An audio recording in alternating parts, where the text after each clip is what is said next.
ఇంగ్లాండ్తో మూడో టెస్ట్ మ్యాచ్లో భారత వికెట్ కీపర్ రిషబ్ పంత్ చెలరేగాడు. చారిత్రాత్మక లార్డ్స్ మైదానంలో వీరోచితంగా బ్యాటింగ్ చేశాడు. ఓవైపు చేతి వేలిగాయం బాధిస్తున్న అద్భుతమైన పోరాట పటిమ చూపాడు. ఈ క్రమంలో పంత్ చరిత్ర సృష్టించాడు. టెస్ట్ క్రికెట్లో ఇంగ్లాండ్పై అత్యధిక సిక్సర్లు బాదిన ఆటగాడిగా పంత్ ప్రపంచ రికార్డు నెలకొల్పాడు. ఇప్పటివరకు ఇంగ్లాండ్పై 15 టెస్టులు ఆడిన పంత్ 36 సిక్సర్లు బాదాడు. ఇంతకుముందు ఈ రికార్డు వెస్టిండీస్ దిగ్గజ బ్యాటర్ వివ్ రిచర్డ్స్ పేరిట ఉండేది. రిచర్డ్స్ తన 17 ఏళ్ల టెస్ట్ కెరీర్లో ఇంగ్లాండ్పై 36 టెస్టులు ఆడి 34 సిక్సర్లు కొట్టాడు.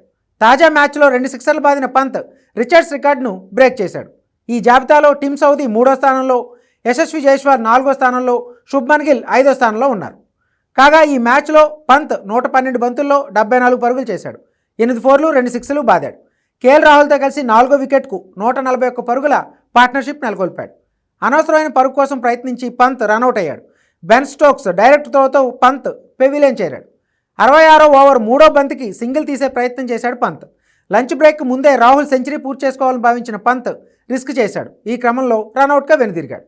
పంత్ టెస్టుల్లో ఇప్పటివరకు 88 సిక్సర్లు బాదాడు. అలా రోహిత్ శర్మ రికార్డును సమన్ చేశాడు. టెస్టుల్లో అత్యధిక సిక్సర్లు బారిన భారత క్రికెటర్గా 91 సిక్సర్లతో వీరేందర్ సెహ్వాగ్ టాప్ ప్లేస్లో ఉన్నాడు. ఇదిలా ఉంటే ఈ సిరీస్లో ఇప్పటికే 2 సెంచరీలు నమోదు చేసిన పంత్ తన ఫామ్ కంటిన్యూ చేస్తున్నాడు.